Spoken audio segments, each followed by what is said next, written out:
px is equal to x to the power 4 minus 2x to the power 3 plus 3x square minus ax plus b है।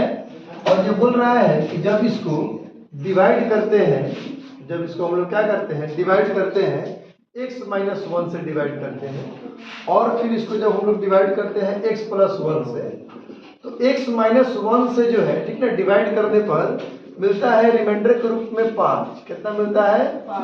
5 मिलता है। और x plus 1 से अगर हम लोग डिवाइड करते हैं तो रिमाइंडर कितना मिलता है? 19। ठीक है, तो आपसे ये पूछ रहा है ना, वे जब हम लोग इसी पॉलिनोमियल को x माइनस 2 से जब हम लोग करेंगे डिवाइड, है ना, तो हमारा रिजल्ट क्या होगा।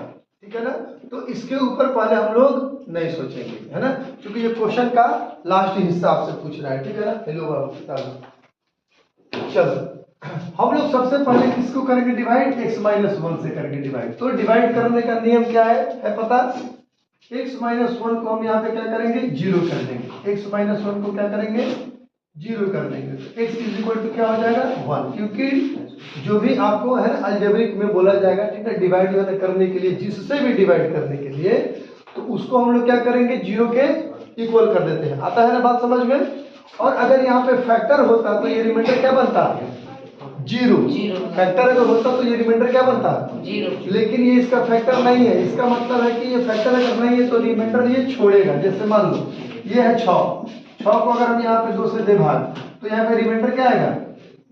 0 आएगा। इसका अर्थ ये है कि ये इसका क्या है? फैक्टर है। और अगर मान लो कि यहाँ पे 2 और यहाँ पे हो 5, और जब आप इसको दीजिएगा भाग, तो यहाँ पे आपको क्या आएगा? रिमाइंडर। इसका मतलब ये है कि इसको सिर्फ यहाँ पे क्या किया गया है? डिवाइड किया गया है ना, इससे इसको क्या किया गया है? डिवाइड। ये इसका फैक्टर नहीं है। फैक्टर नहीं होने का मतलब क्या होता है? कि उसका रिमाइंडर कुछ ना कुछ आने वाला है। बोलिए, बात तो समझ गए? Yes sir. तो हम लोग अब यहाँ पे क्या करेंगे? x की जो वैल्यू 1 है ना, यहाँ पर उठा के हम लोग रख देंगे। x की जगह पर रख देंगे 1, तो यहाँ भी x की जगह पर उठा के रख देंगे 1, माइनस 2 इंटू x की जगह पर रख देंगे 1 का पावर 3 प्लस 3 इंटू, फिर ये x के स्थान पर रखेंगे 1 minus a into 1 plus b रख देंगे। अब देखिए, अगर ये फैक्टर होता, अगर ये लिखता है x minus 1 is a factor, तो हम यहाँ उससे रिमाइंडर क्या लिखते हैं? 0। लेकिन ये बोल रहा है कि नहीं, जब इससे देते हैं भाग तो रिमाइंडर कितना आता है? 5। तो हम इसकी जगह पर क्या लिखेंगे? 5 लिखेंगे। a का पावर 4 1 हो गया, माइनस 1 का पावर 3 1 इंटू 2 2, ठीक ना, 1 का स्क्वायर 1 इंटू 3 क्या हो जाएगा? बोलो। हाँ, माइनस का माइनस a इंटू 1 क्या हो जाएगा? a, प्लस कितना? b। अब आप इसको जब कीजिएगा सॉल्व, देखिए 3 और 1 कितना हो गया? 4 में से 2 गया 2 आपका जो प्लस में आया ना, प्लस। Yes sir. इसको जब आप इधर शिफ्ट कीजिएगा तो माइनस हो जाएगा 2, माइनस a प्लस क्या हो जाएगा? b। अब देखिए माइनस a अब प्लस b की जो वैल्यू है, 5 में से 2 गया कितना हो जाएगा? तो 3 और माइनस a को शिफ्ट कीजिए तो ये क्या हो जाएगा? Plus a is equal to कितना हो जाएगा? b। ये आपका हो गया। बोलिए, इसमें कोई दिक्कत है? No sir. No sir. अब फिर ये जो है कह रहा है कि अगर इसी पॉलिनोमियल को, बोल रहा है कि अगर इसी पॉलिनोमियल को, जो तुम्हारा ये पॉलिनोमियल दिया गया हुआ है, यही तुम्हारा पॉलिनोमियल है, अगर इस पॉलिनोमियल को अगर x प्लस 1 से अगर हम लोग देते हैं भाग, तो x प्लस 1 से भाग देने का मतलब है कि ये कितना के बराबर होगा? 0। तो x इज इक्वल टू क्या होगा? ये माइनस 1 हो जाएगा, नहीं इधर शिफ्ट होगा। तो अब x की जगह पर हम यहाँ क्या रखेंगे?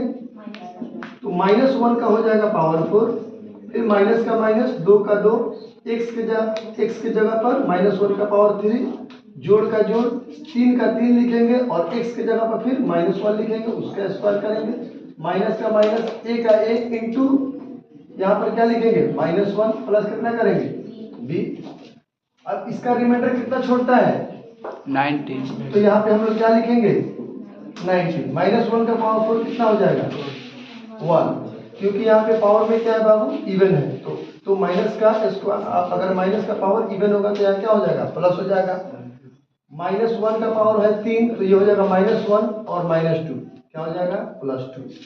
-1 का स्क्वायर क्या हो जाता है +1 × 3 + 3, minus minus plus a + b है ना। अब देखिए 19 का 19, 3 और 2 5 और 1 6, -6 बराबर a + b। अब a की जो वैल्यू है वो यहाँ पे नहीं है, यहाँ पे किसकी वैल्यू है b की, तो 19 में से 6 गया कितना हो जाएगा 13, और a का a है ना, प्लस का फिर जो है ना प्लस, और ये जो b है इसका वैल्यू कितना है 3 + a है, तो लिख दो 3 + a कितना हो जाएगा 2 है, और ये कितना हो जाएगा 13 - 3, ये कितना हो गया 10 बराबर कितना हो गया 2 है, तो a का वैल्यू कितना हो गया। अब यहाँ पर b का वैल्यू यहाँ से क्या करेंगे निकाल लेंगे है ना 3, अब प्लस a का वैल्यू कितना है 5, तो b का वैल्यू कितना हो गया 8। अब यहाँ पर आपको a का भी वैल्यू मिल गया और आपको यहाँ पर b का भी वैल्यू मिल गया, ठीक है ना।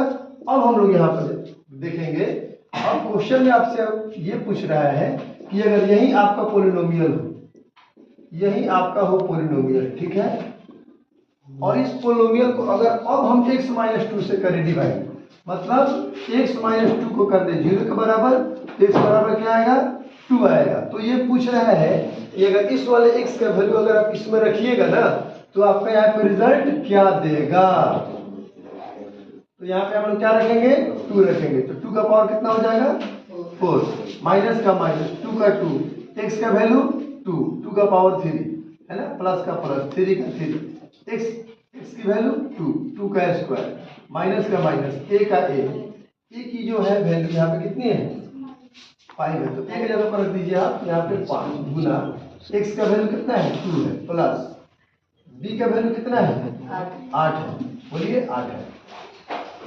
2 का पावर 4 कितना है बोलिए 1 की 16 माइनस 2 का पावर 3 कितना 8 गुना 2 कितना हो गया 16, प्लस का 2 का पावर 2 कितना हो गया 4 गुना 3 कितना हो गया माइनस का 5 गुना 10 अब प्लस कितना हो गया 8, देखिए तो कैंसिल हुआ और 8 कितना हो गया 20 में से गया 10 कितना हो जाएगा, तो फाइनली आपका आंसर कितना हो गया 10। समझ में आया? Yes sir. गुड।